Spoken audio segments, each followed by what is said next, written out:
Experience cook and আদার্সে আরও একটি সুন্দর ছোট্ট ভিডিওতে সবাইকে সুস্বাগত জানাচ্ছি। আসসালামু আলাইকুম। তো চলুন দেখে নিই রেসিপিটি।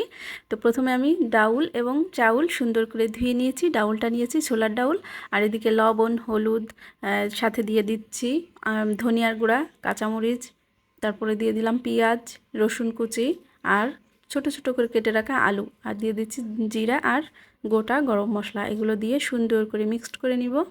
আর এ পর্যায়ে মিক্সড করতে করতে যখন একটু ভাজা ভাজা হয়ে আসবে, ঠিক সে পর্যায়ে দিয়ে দিব আমি পানিটা দেওয়ার পরেও কিন্তু আর একটু সুন্দর করে মিশিয়ে নিতে হবে। এখন ঢাকনা দিয়ে ঠিক আধা ঘন্টা পরিমাণ রাখতে হবে।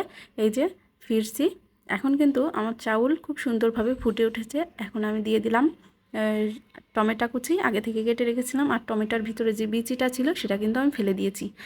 আর এখন ভাতটা কিন্তু অলরেডি হয়ে গিয়েছে, আর একটু পানি আছে, এটি শুকালেই ঝরঝরে হয়ে যাবে। তো দেখুন কত সুন্দর দেখাচ্ছে।